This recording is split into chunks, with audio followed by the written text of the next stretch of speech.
Content creator ka ba?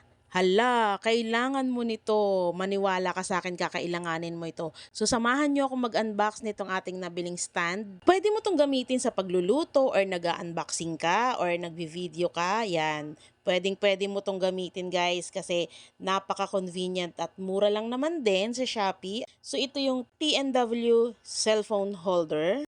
At ang inclusion ng product na to, syempre, meron siyang stand, meron din siyang cellphone holder, at ito yung kanyang pinakang patungan na may rubber sa ilalim na mabigat yan, guys. At i-assemble na nga natin, guys. So, eto na, itatayo natin siya, tanggalin natin yung kulay itim at ipapasok natin siya dun sa loob.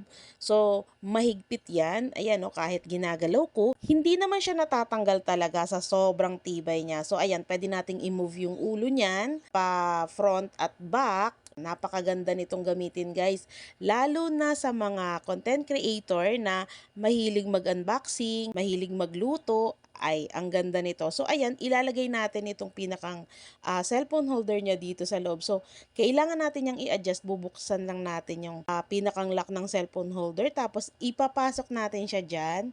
And another lock ulit. Pipitin lang naman yan. Madali lang tong i-assemble guys. Gandang gamitin to guys. Promise. Kailangan nyo talaga to. Pwede sa likod, pwede sa harap, pwede din namang 360. Ang kagandahan talaga nito para sa mga affiliate ay madali lang siyang gamitin. At eto, sinubukan nating ilagay ang ating cellphone. So talagang sa sobrang tibay niya, hindi naman talaga siya bumabaluktot or gumagalaw. Steady lang siya guys. Napaka-convenient din ito sa pag-unboxing kasi madali lang talaga siyang i-adjust. May libre din siyang stopper para sa isa pang cellphone na pwede mong ilagay. Dito sa pinakang stand niya, pwede mo yang idikit dyan. So eto na siya guys, pag gagamitin mo, pwede rin yan, maganda yan sa pag-live mo. Ayan. So kung gusto nyo pong umorder, pwede po kayong maghanap sa Shopee, marami po niyan. Doon lang naman ako nag-order at saka sa TikTok. So ayan.